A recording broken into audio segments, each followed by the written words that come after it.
Welcome, everybody, to a late edition of E.W. Jackson for America. I'm late today because I did a substitute show for Jenna Ellis on American Family Radio. So I was on this morning with the great audience of American Family Radio and enjoyed that. But I didn't want to not do the program. Well, first of all, two differences. One is I'm late. I'm on late because I'm usually on at 8:30 a.m. Eastern Time. And two is I'm not normally on Mondays live. But I'm doing today live because I'm going to be spending Wednesday through Friday with my granddaughter, and I'm not going to have an opportunity to come on and talk to you all. But I want to say to my Instagram audience particularly, if something breaks, something big happens, I may do a special, program for you all. It won't have the background. I won't be in my studio, and you won't be able to see all this stuff that, well, you can't really see that much, but I'm in a studio right now, but I won't be in my studio. I'll be in the comfort of my daughter and son-in-law's home. But if something breaks, I will be on because I just want you all to know I'm going to stay on it. We are in the crucible right now. We are in a very, very serious situation at the moment. So look, as I said last week, by the way, I want to thank everybody for your support for our Stand Awards dinner. It was a wonderful dinner. It was successful on every level. And so I won't go into it again, but I hope that all of you will be looking forward to May, probably May next year rather than June. May has been our usual year, but we made some little adjustments. But probably May of next year, and we'll try to get to you about 6 months in advance to let you know so you can put it on your schedule and plan to be there. I'll tell you, it was tremendous. It really was, and we were blessed to have it, and had, like I said, a good crowd of people there, and blessed to have some. Sebastian Gorka showed up. Wasn't even expecting, but he showed up. My good friend, former Congressman Bob McEwen, was there. I wasn't expecting him either. He showed up. So it was a testament to the goodwill that we have developed with people, that we had such folks of such stature, frankly, show up. And people were generous, and they gave, and they committed to continuing the support of the organization. So I just ask you all for your prayers, okay, for STAND. And if you want to find out more about us, please don't forget America's Forgotten Children, because that's our premier project right now. That's what we're focused on more than anything else, because it provides a way in to talk about the racial division, the crime, and to talk about the breakdown of the family. Forgive me. I said I'm not going to use breakdown. The destruction of the family. The family didn't just... See, breakdown sounds organic. It sounds natural. This is not natural. The Democrats destroyed the black family. It didn't break down. They destroyed it. And that's the way we really ought to talk about it, to be honest about it. They destroyed it. Lyndon Johnson destroyed the black family.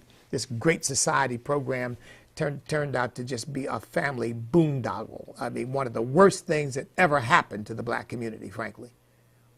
One of the worst things. You say, well, what about slavery? Well, slavery was a bad thing, obviously. That was 150 years ago.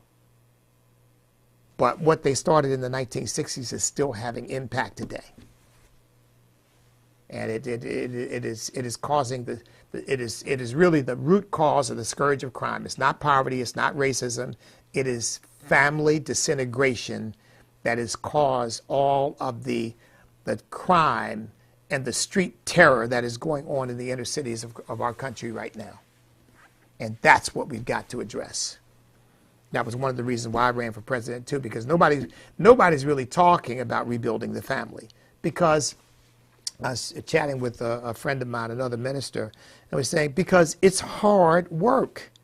I mean, right, it's not the kind of thing you can say, well, next month we'll have accomplished this. No, you got to be looking down 10 years down the road.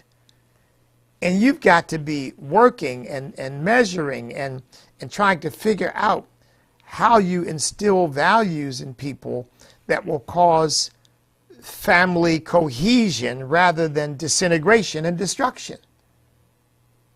I mean, that's not romantic. It's not pretty. It's not easy. It doesn't admit of a quick 30 5-second soundbite. But that's the work that's got to be done. Frankly, in my view, it's got to be done in order to save the country, because the family is the fundamental institution of American society. And when the family goes, the society goes. And that's what we're witnessing right now.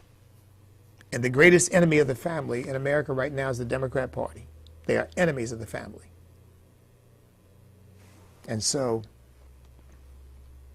but thank you all for your support for Stan. Thank you for your support for Stan. You know, I'm talking to two different sets of people here. So, but you all get the point. All right, look, I want to continue the conversation I began with on Jenna Ellis. By the way, I'll be back on American Family Radio tomorrow, substituting for Jenna Ellis tomorrow from 8 to 9 a.m. So tune in. If you're in an area where you can get the program, you can listen to it on your radio. But don't forget, we have a podcast. I mean, we have an app, the American Family Radio app.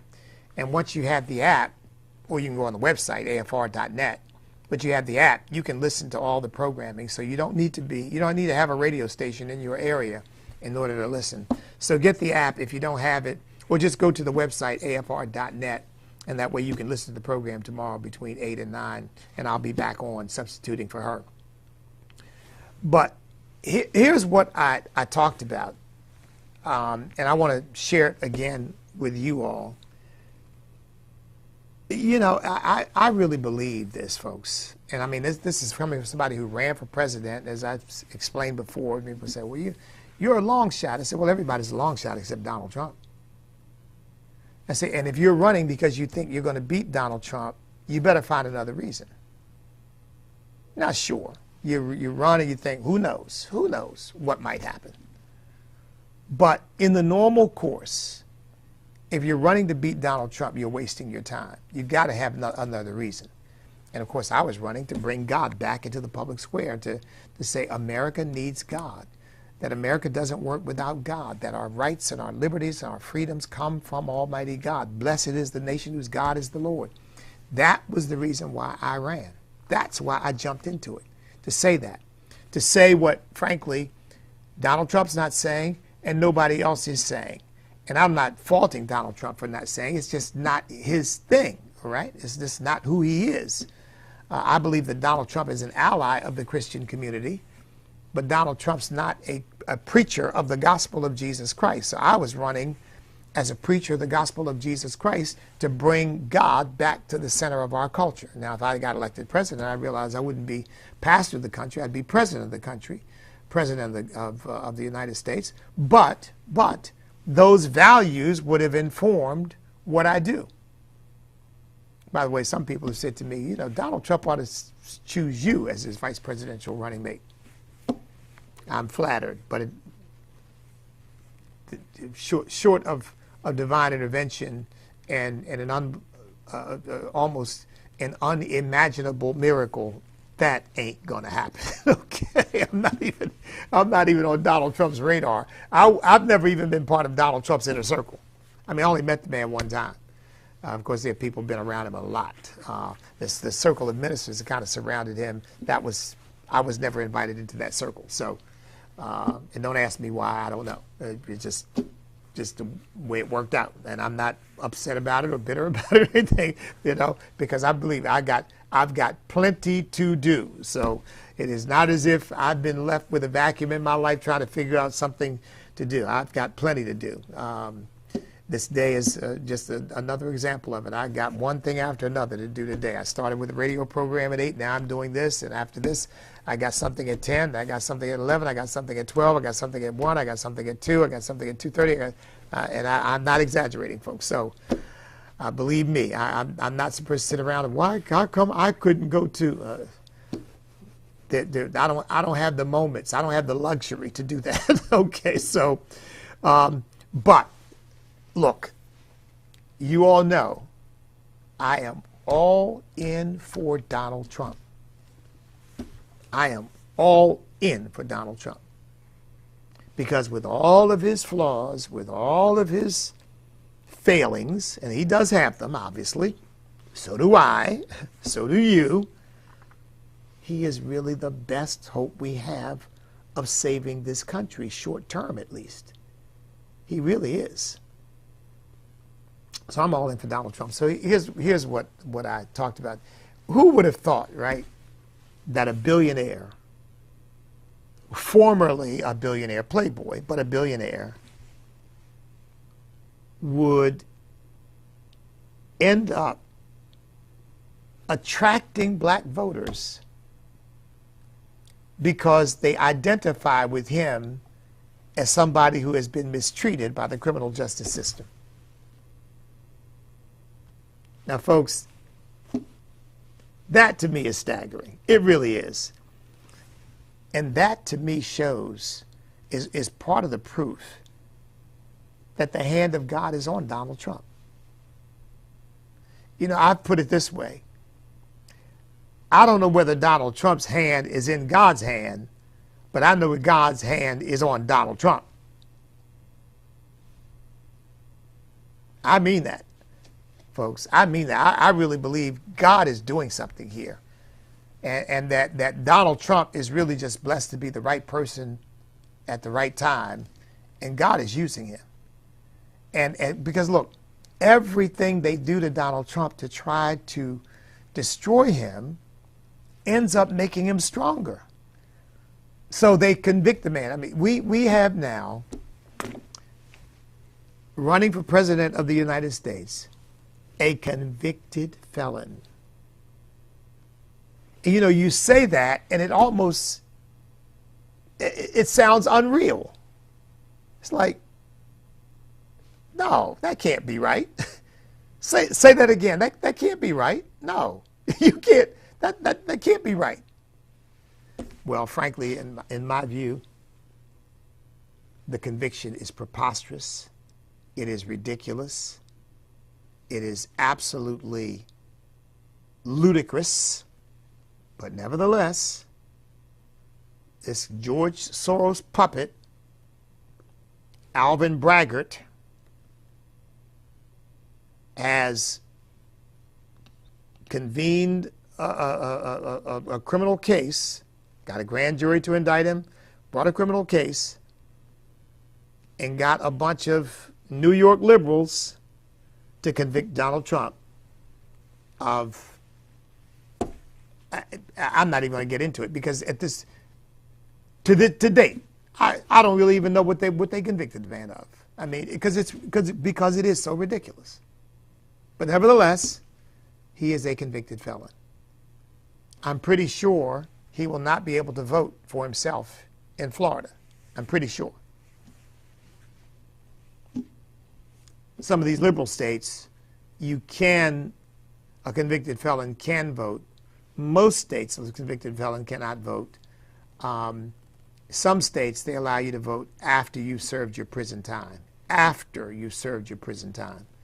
I think they even allow you to vote if you're on probation or parole, but you can't vote while you're in prison.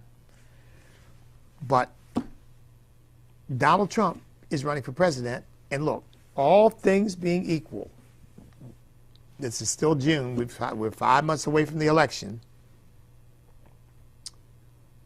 but all things being equal, Donald Trump will become the next president of the United States again.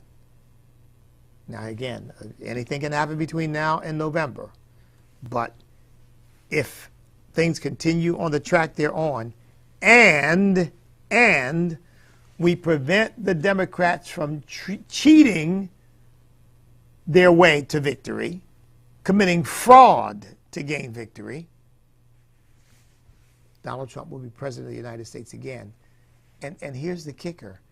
He may well become president of the United States because of the things that the Democrats did and are doing to try to stop him. Like getting him more black votes by making him a convicted felon. Because look,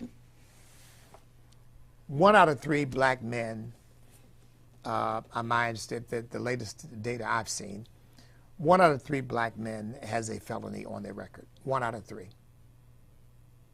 Now that's The overwhelming majority do not. But we know this is a major social problem when a third of the people, a third of adult males, have been incarcerated or convicted of a felony. That is a major problem. And it's not just those people, it's their families, their wives, their sons, their daughters, their cousins, their brothers, their nieces, all the family members around them who maybe are imbued with this attitude. I mean, leaving aside the crimes they commit to do these, to end up incarcerated, end up convicted, which is not the case with Donald Trump, but still see this as part of a kind of nationwide attempt to engage in what the left calls mass incarceration. Now, I don't agree with that, but nevertheless, there are many people who see it that way. And now Donald Trump becomes the poster boy for the injustice of the criminal so-called justice system. It's amazing. And look, let me just be clear, folks. If Donald Trump wins a significant number of black votes, in other words, if he breaks the historic trend and he gets to 20%, 25%, 30% of the black vote, that is the poison pill for the Democrat Party. That is a dagger in the heart of the Democrat machine. Because, folks, in order to win national elections in some states, in order to win statewide elections, they need 90-95% of the black vote. If they're down to 75%, 65%, I mean 75%, 70%, 65%, they're done. They're done. You can just ship their saddle home because it's over. And to think that this might happen because of what they've tried to do to Donald Trump. Now, Donald Trump was in Detroit yesterday, and he was talking about this 1994 Crime Act that is now seen as some kind of racist plot. And the Democrats were completely behind it. In fact, Joe Biden was one of the people in the forefront. And apparently, according to Donald Trump, I don't recall this myself, but I think Donald Trump attributed this to Joe Biden coming up with this concept of super predators. I think Hillary Clinton may have used that term too. Bill Clinton. Super predators, referring, of course, to the black criminals, the crackheads or gangbangers or whatever, who were terrorizing the black community at that time. And by the way, folks, let me just tell you, I lived through that as a pastor in the inner city of Boston. My church was in the heart of the ghetto. And I'll tell you, it was bad. It was bad, folks. And so this effort to deal aggressively with the crack cocaine epidemic was not the result of some racist plot. It was the result of complaints by black folks who thought, you can't live like this. This is untenable. You have to remember, most of the crime in the black community is committed by about 10% of the people. That leaves 90% of the people who are not committing crimes who have to live under that criminal regime. And let me tell you what it was like in Boston. I experienced it firsthand. I remember getting a call in the middle of the night and ending up at a police station in Roxbury, which is, again, kind of the heart of the ghetto. My church was in Mattapan, but Roxbury, Mattapan, that's the heart of the ghetto. Because one of my church members had been raped and robbed by a crackhead who had climbed through the window. Somehow gotten into her apartment, raped her, and robbed her. And I'm at the police station in the middle of the night trying to console her and trying to figure out what the police can do about it. You know what they were able to do about it? Nothing. I mean, there was so much of this stuff going on that they were overwhelmed. Shootouts in the streets. Because you had basically two elements. You had the crackheads who would do anything to get crack. And I've talked to people who got delivered from crack, and they've told me what that world was like. And folks, whew, it was ugly. It was ugly. I mean, because people were so addicted that they would do anything, hurt anybody in order to get that next hit. In fact, believe it or not, folks, I know this might sound unbelievable. We actually had a shootout in our church parking lot where somebody running from the cops had driven into our church parking lot, and we're in church. I don't know whether we were in a Sunday morning service or we were at some special service, but it happened while we were in service. We heard gunfire outside. It's the police in our parking lot. They had to cordon off our parking lot. It became a crime scene. I kid you not. One church, Morning Star Baptist, two gangbangers got into a shootout. The shootout spilled into the church during a funeral.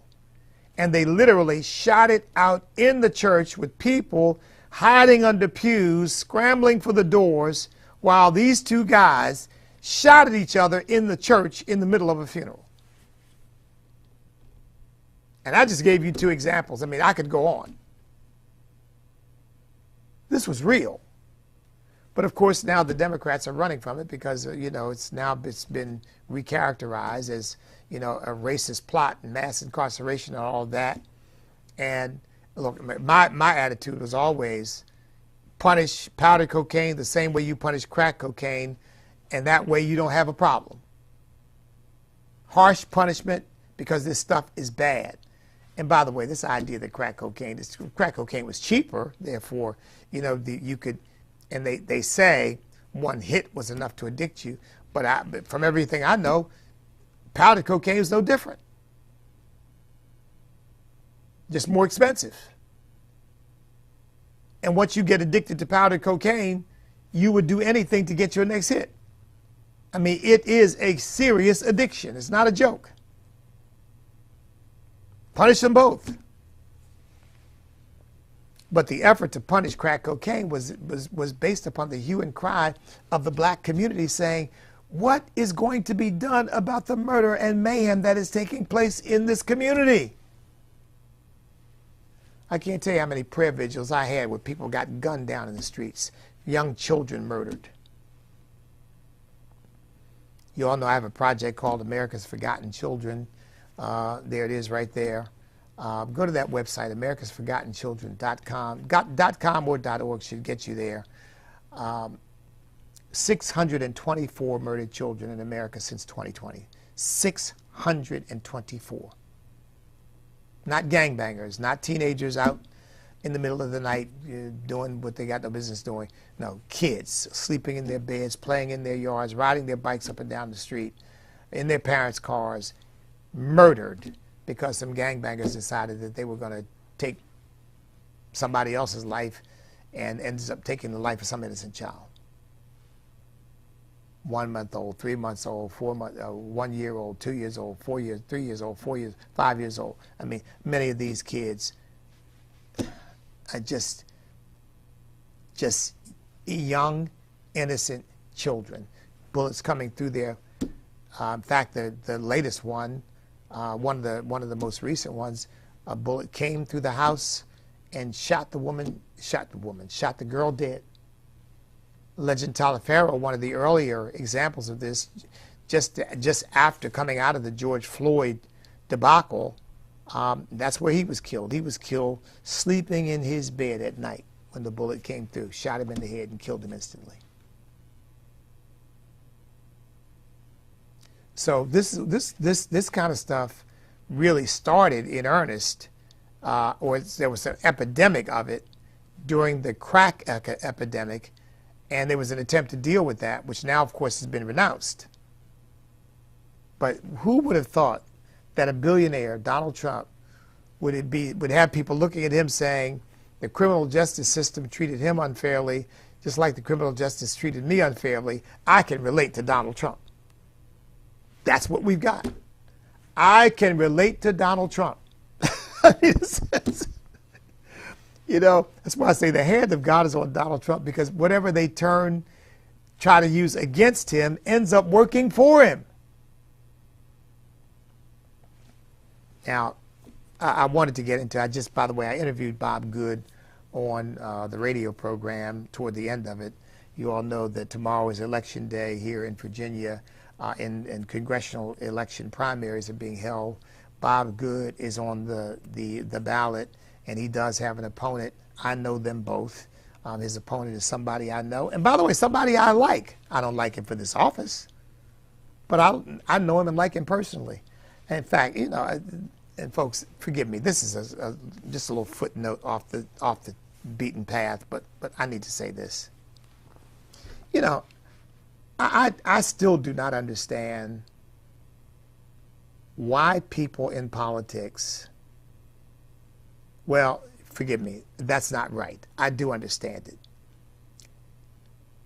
But I guess what I should say is, when are people in politics going to come to understand that making politics personal and being vindictive and hateful and bitter and nasty is stupid?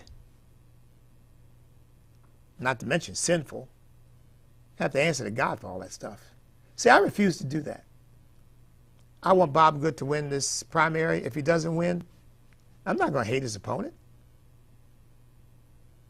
You know, and maybe he'll serve us well. Who knows? I hope he will. But I'm certainly not going to spend any time hating on him. You know, there's some people who found out that I was endorsing Bob Good, and I endorsed Bob Good, and it came out at an inopportune time, and then they set out to hurt me.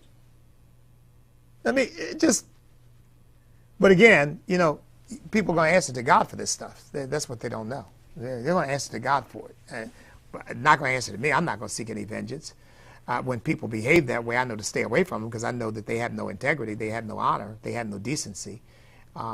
They're sharks, and you stay away from sharks, because sooner or later, I don't care how much you think you can pet a shark, sooner or later a shark will bite you, because they're not for anybody but their own stomachs. They're not for anybody but themselves, ultimately. And sooner or later they'll hurt you. But but if you're in the 5th Congressional District, make sure you vote for Bob Good. Bob Good is the man. He's the chairman of the Freedom Caucus, and he's the right person for that job. Period. Period. And I don't even think it's a close question, in my view. Don't even think it's a close question. Okay? And again, that's with no bitterness or hatred or rancor toward his opponent, okay, whom I know. But I just believe Bob Good's the right person for that job. I've endorsed him. I've contributed to him. And if I were in the 5th Congressional District, I'd be voting for him. I'm not. But if you are, make sure you get out there and vote for him. In this case, I'm going to be voting for the Republican, Jen Kagans. Don't know her. No, I think I've met her once or twice, but I don't really know her well. I know people who know her, and you know, I didn't support her in the primary, by the way, because I have a tendency to support the most conservative candidate, unless both are equally conservative, and I have some personal interest in one person, like with Bob Good. I don't know whether his opponent is as conservative as he is. Frankly, I can't attest to that. But I do know that Bob Good is conservative, but Bob Good is also a dear friend of mine, and there's no way in the world I'm not going to support Bob Good unless he were to do something that would make me feel like, okay, well, he's now violated that friendship or violated the principles that we believe in, and I can't support him in what he's doing. I mean, that can happen, because to me, it's principle above personality, okay? It's principle above personality. I think that's the way God wants us to function. Otherwise, we become just rank hack politicians, where we just basically support anybody based upon their party affiliation or based upon some personal relationship, and we don't really care what they do. But again, you got to answer to God for that too. Okay, all right. I said that was a footnote. Let me leave that alone. Let me come back to this criminal justice system issue, because I want to raise Two issues before I go, and my goodness gracious, I can't believe how much time has gone by already. Merrick Garland has been referred to the criminal justice system, which he runs, by the U.S. House of Representatives for contempt of Congress for refusing to respond to subpoenas from Congress. They referred him for criminal prosecution for contempt of Congress, but nothing will be done about that. But Peter Navarro was referred for contempt of Congress for refusing to answer questions, and Peter Navarro is in jail right now, in federal prison right now. And Steve Bannon refused to respond to subpoenas, and Steve Bannon is going to prison on July 1. So what I want to know is, how does Merrick Garland get a pass, and Steve Bannon and Peter Navarro go to jail for the same thing? Well, it's very simple. The Democrat Party doesn't believe in the criminal justice system. They believe in their own agenda. And they will use anything, use anybody, lie, steal, cheat, violate any rule, commit any act of immorality in order to make sure that their agenda is furthered. And their agenda is, frankly, Marxism. That's really what it is. It's just, it's cultural Marxism. But their agenda is also get Donald Trump at all costs, no matter what it takes. Hurt Donald Trump. So anything that gets in the way of that, they don't care what they have to do, what rule they have to violate, who they have to lie to, how they have to cheat, what fraud they have to commit. Getting Donald Trump is it. So, of course, Merrick Garland's not going to hold himself accountable, and the president is not going to fire him and say, well, you're in contempt of Congress. I'm going to put somebody else in there to hold you accountable. No, he's not going to do that. By the way, you all know that Eric Holder was also held in contempt of Congress. I used to say, well, I held him in contempt a long time before Congress did. Because to me, the man was just like Barack Obama, just a complete zero. Just a complete zero. A leftist through and through. A race man through and through. Racist, leftist, Marxist. I mean, his firm was proud of the fact that they were representing these terrorists held at Guantanamo Bay. Over there trying to get them released. And most of them, when released, did what? Went back to fighting to kill Americans and kill Jews. And that's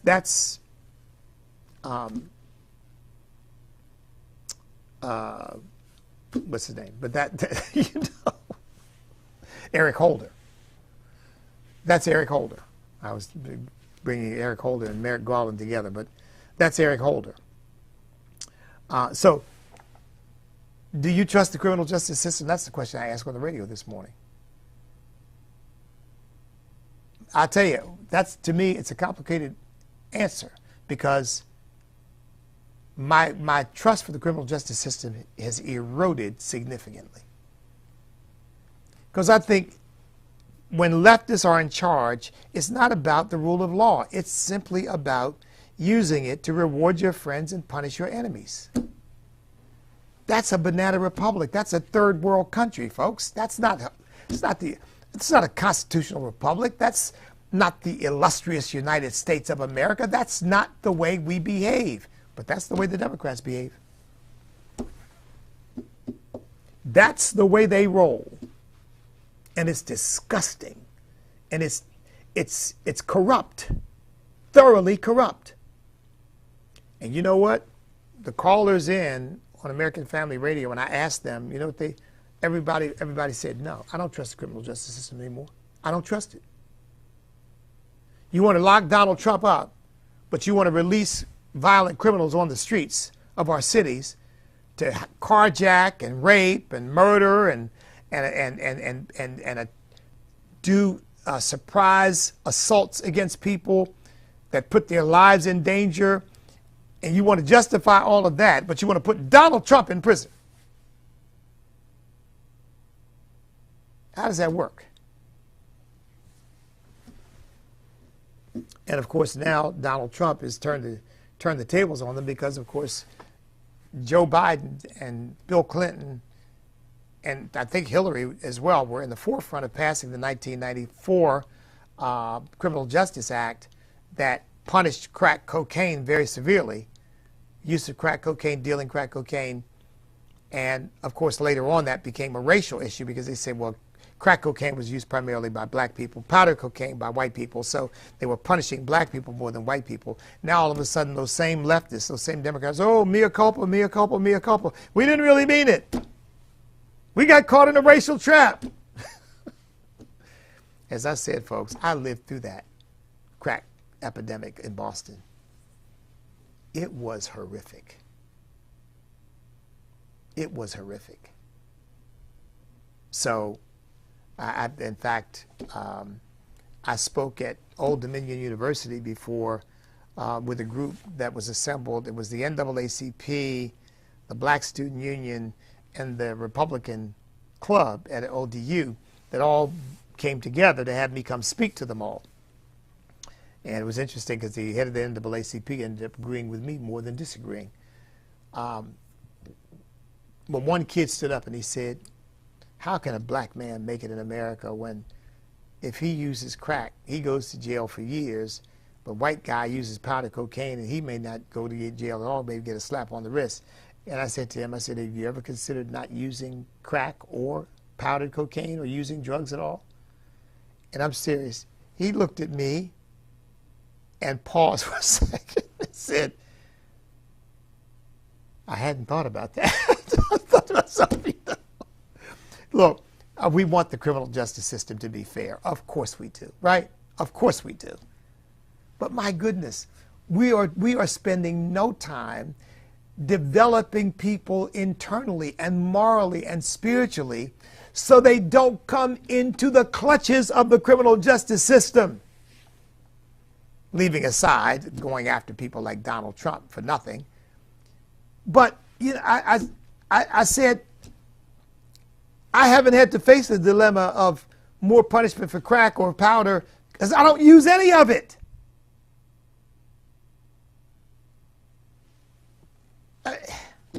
But that's kind of a separate matter. But that's the issue that we've got to get to, right? The issue we got to get to is the demand side of this thing of saying to people, why in the world are you destroying your life? Why in the world are you giving your life over to something that turns you into a slave? But again, I've got grave misgivings at this point about the criminal justice system and how it's being used today. It's sad. It's sad. So here's the other thing I want to raise with you. And this, of course, we're 5 months from the election. I said, all things being equal, Donald Trump will win this election in a landslide. But, we have to be aware that the Democrats are prepared to cheat. They're prepared to lie, to cheat, to commit fraud. Folks, that's why they don't want voter ID. You know, you got to have an ID today to do anything. I'm trying to think, what was I? I wasn't even trying. Oh, yeah. Right. You know, for the dinner, I went up, you know, we rented hotel rooms. And the first thing you did when you arrived, may I see your license, please? You got to have an ID. And anybody who doesn't have an ID can easily get one. They don't. This is not about trying to protect black people. This is about wanting to commit fraud and getting things out of the way that make that harder. That's why they don't want caller. That's why they don't want voter ID. That's why they want universal mail-in ballots. That's why they want people to be able to vote early. Yeah, because you got a whole lot more time to plan and to plot and to figure out how you can get votes in that don't belong. That's why they're registering illegal immigrants. Yes, illegal immigrant is given a license in many states. They're also given a voter card. You register to vote when you get a license. It's automatic. That's why they want ballot harvesting. Somebody going around collecting ballots. Did you vote the right way? Oh, yeah, this is good. Thank you. Because they want to cheat their way to victory. Because they don't care about America and they don't care about the integrity of our system. If you really care about our country, you care about the actual integrity of the voting system. Whether you win or lose an election is less important than that the election be held fairly. Because you care about the country and you care about the American people. But when you only care about yourself and your own power, you don't care how you get an election. How you win it. You don't care. Doesn't matter. Because it's not about the people. It's not about the country. It's not about the Constitution. It's about power. It's about you, about what you want. And that's what we've got. That's what we've got in the Democrat Party today. I've said before, folks, and I got to get ready to go. Oh, my goodness, I got to go. That the Democrat Party is the party of Antichrist. Because everything wrong they're against. I mean, everything wrong they're for, and everything right they're against. I said everything God wants, everything God says they disagree with, everything the devil says they agree with. Pretty much. Killing unborn babies? Yeah, we're for that. Gender confusion, telling girls they're boys and boys they're girls? Yeah, we're for that. Cheating on elections? Yeah, we're for that. Flooding the country with a bunch of illegal immigrants, even if they're criminals and terrorists and rapists and pedophiles and human traffickers and drug dealers? Yeah, we're for that. Well, look, I would encourage you, go to standamerica.us. Forgive me, Stand America. Well, yeah, go to standamerica.us as well. You want to support us, go to standamerica.us. Check out all of our programs and things we're doing. But look, for purposes of today's discussion, go to standamericapac.us. And if you haven't watched Exodus Now, the sequel yet, watch it. And please share it. Share the link with others. And particularly if you know black voters, by all means, share it with them. Because it will open their eyes if they'll watch it. Now, it's 10 minutes long, which people say now folks only have a 20-minute attention span, but please. I mean, 10 minutes is a short time. I preach 50 minutes to an hour every Sunday, so don't tell me 10 minutes is a long time. And they can watch it. If they have to, they can watch it in snippets, 3 minutes at a time. But share it. Share it with others. Because it will help open their eyes. Because, look, we have a project for Stand America PAC called Save America, Elect Donald Trump. You can contribute there as well to it. And that's one of the things that we're doing. We're focused on Christian voters, making sure that they stick with Donald Trump, and on black voters, making sure they keep coming toward Donald Trump. Both are essential to his victory. He's got to have Christian voters. Got to have us. And I'll tell you what, if this race is close, which I suspect it ultimately will be, black voters could be the margin of victory. Well, that's going to do it for today. God bless each and every one of you. I'm glad to be able to be with you today, even though I'm a little later. I'll be also on a little later tomorrow, so I'll be on from tomorrow starting about 9 a.m. after the radio program. But in the meantime, folks, you stand up, step up, speak up, refuse to back up, because we cannot be defeated if we will not quit, because we are on God's side.